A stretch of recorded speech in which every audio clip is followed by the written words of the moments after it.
Everyone agrees that pain is a universal human experience. We now know that pain is 100% of the time produced by the brain. This includes all pain, no matter how it feels, sharp, dull, strong or mild, and no matter how long you've had it. You might have had it for a few weeks or months.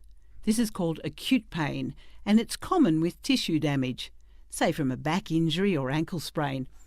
And generally, you'll be encouraged to stay active and gradually get back to doing all your normal things, including work. Or you might have had it for 3 months or more, and this pain is generally called persistent or chronic, because in this type of pain, tissue damage is not the main issue. What's less clear, though, is when you're told you have chronic pain, is knowing what's best to do about it. Well, in Australia, chronic pain is a really big problem. In fact, 1 in 5 people have it. Having a brain that keeps on producing pain, even after the body tissues are restored and out of danger, is no fun. Some people say it still feels like they must have something wrong. But that's just it.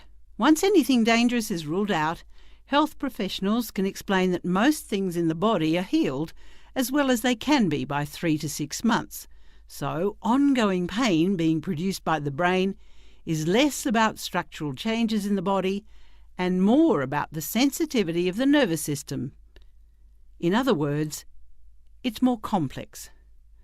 So to try and figure out what's going on, you need to retrain the brain and nervous system.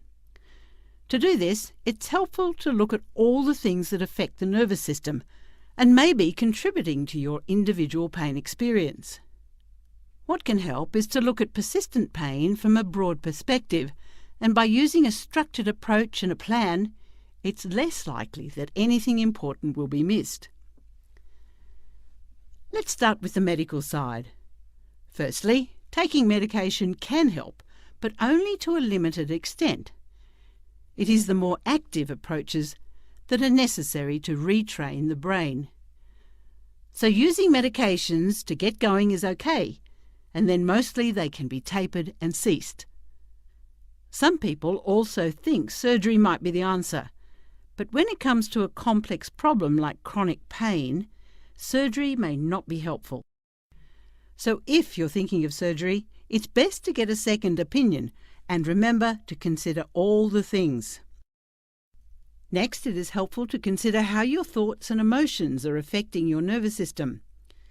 Pain really impacts on people's lives, and this can have a big effect on your mood and stress levels. All those thoughts and beliefs are brain impulses too, but you can learn ways to reduce stress and wind down the nervous system.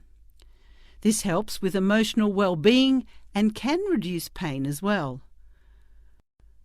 The third area to consider is the role of diet and lifestyle. Now, it turns out that our modern lifestyle might not be so good for us. In fact, what we eat and how we live may really be contributing to a sensitized nervous system. Looking at all the things like smoking, nutrition, alcohol, and activity levels, and seeing if there are any issues is a good beginning, and these things can go on your plan. Then there's often enormous value in exploring the deeper meaning of pain and the surrounding personal story.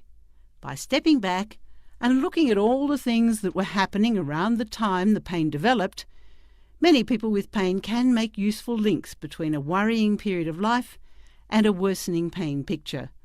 For many, recognizing deeper emotions can be part of the healing process. Last, but by no means least, is physical activity and function. From the brain's perspective, getting moving at comfortable levels without fear and where the brain does not protect by pain is best, and you'll gradually restore your body's tissues. So, to sum up pain, it comes from the brain and it can be retrained, and when looked at from a whole person or broad perspective, gives you a lot of opportunities to begin. So, get a helping hand if you need it, set a goal, and begin.